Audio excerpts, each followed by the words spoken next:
لا إله إلا الله محمد رسول الله عليه صلاة الله وآله والأحبة لا إله.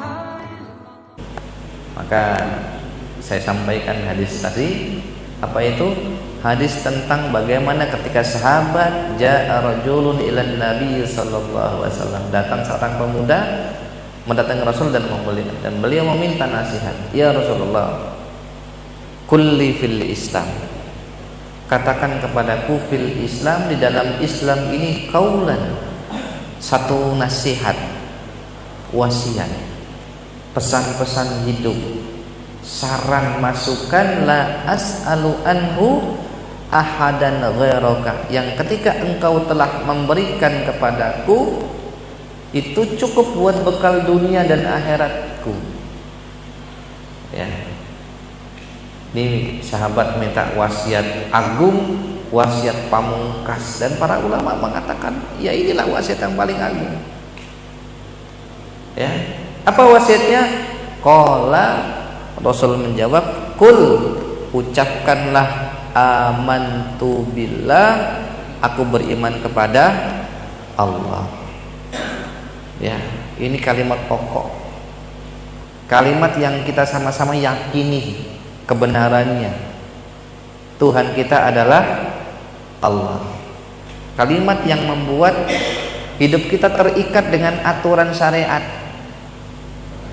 Kalimat yang membuat semua aktivitas ibadah dan amal-amal yang kita lakukan tercatat di sisi Allah, dan kelak kita akan melihat balasannya nanti di akhirat. Kalimat singkat yang merupakan sebuah transaksi dan jual beli kita kepada Allah. Amantu billah, aku beriman kepada Allah. Ya. Para jamaah sekalian ada kamu. Ini penting. Tentunya juga perkataan ini juga sesuai dengan yang dimaksud oleh para ulama. Kita mengulang lagi, iqraru bil lisan, tasdiqu bil qalbi, wa amalu bil jawari. Membenarkan dengan hati, iman. Membenarkan dengan hati, wa iqraru bil lisan, diucapkan dengan lisan. Jadi tidak cukup dengan membenarkan dalam hati tapi tidak diikrarkan. Tidak cukup. Siapa yang paling sedih dengan kematiannya paman Nabi Abu Thalib? Siapa yang paling sedih? Rasulullah. Orang yang sangat berjasa mengawal perjalanan dakwah Islam, tanda kutip, walaupun Abu Thalib itu membela pribadi nabinya karena beliau adalah keponakan yang tersayang. Ya, siapa yang bisa mengganggu Rasulullah Muhammad selama Abu Thalib hidup? Tidak ada kecuali keluarga dekat, Abu Jahal, Abu Lahab, dan keluarga dekat yang berani mengganggu secara fisik dakwah, menyakiti Rasulullah. Tapi begitu Abu Thalib wafat, itu sedihnya Rasul, sedih sekali. Kenapa? Satu, kehilangan pelindung. Kedua, ada yang lebih membuat Rasul sedih. Apa itu? Sampai akhir hayatnya Abu Thalib belum mengucapkan ikrar dua kalimat syahadat. Ya ammi qul la ilaha illallah, wahai pamanku, ucapkanlah la ilaha illallah supaya aku punya hujah untuk membela engkau di hadapan Allah. Di sebelah sana Abu Jahal, Abu Lahab membisikkan, ya Abu Thalib, apakah begitu hinanya ajaran nenek moyang kita? Terus begitu, sehingga sampai Abu Thalib wafat, dia tidak mengucapkan kalimat tahlil, kalimat la ilaha illallah. Sedih betul Rasulullah itu, sedih. Innaka lan tahdi man ahbabta walakinnallaha yahdi may yasha. Turun ayat itu, ya Muhammad, engkau tidak bisa memberi petunjuk kepada siapapun. Orang yang paling kau cinta itu Nabi loh, Nabi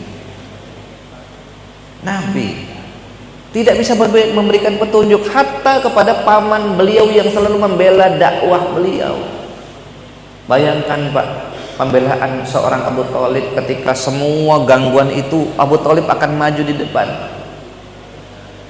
Ketika mereka datang, saking putus asanya mereka, menawarkan, ya Abu Thalib, ini ada anak tampan, kalau engkau berkenan kami tukarkan dia dengan Muhammad, serahkan Muhammad itu untuk kami bunuh, dan anggap ini jadi anakmu, anggap ini jadi ponaanmu. Jelek betul siasat kalian. Gak mungkin lah sejelek-jeleknya anak kita, walaupun kita punya teman, punya tetangga anaknya tampan, tapi kita punya anak, mohon maaf misalnya kurang, itu kan kita tetap sayang sama anak kita. Ya. Mereka tawarkan lagi, ya Abu Thalib, kalau anakmu itu, ponakanmu itu pengen jadi orang yang paling kaya di Jazirah Arab ini, akan kami kumpulkan semua kekayaan di antara kami dan kami serahkan pada dia supaya dia menjadi orang yang paling kaya di antara kami. Ya Abu Thalib, kalau dia pengen jadi orang yang paling berkuasa, akan kami angkat dia jadi raja. Kalau dia terkena penyakit, terkena sihir, terkena sesuatu yang membuat dia itu hilang sadarnya, akan kami carikan tabib terbaik untuk menyembuhkannya. Kalau dia pengen perempuan yang tercantik dan pengen banyak selir-selir, akan kami kumpulkan perempuan-perempuan cantik, akan kami berikan pada dia. Catatannya adalah hentikan semua dakwah itu. Ya, bayangkan tekanan moral dan mental itu kepada Rasulullah lewat pamannya Abu Thalib, dan Abu Thalib pun tertekan. Ya, maka disampaikanlah pesan tersebut kepada Rasulullah Muhammad sallallahu alaihi wasallam. Ya ammi, law wada'u, kalau mereka meletakkan syamsa bil yamin, kalau mereka meletakkan matahari itu di tangan kananku, dan andaikan mereka mampu, enggak cuma kekayaan, enggak cuma kerajaan, andaikan mereka mampu bawa matahari dan diletakkan di tangan kananku, wal qamaru fisyimali, dan mereka mampu meletakkan bulan di tangan kiriku, tidak akan aku tinggalkan dakwah ini sampai Allah memenangkannya atau aku hancur karenanya.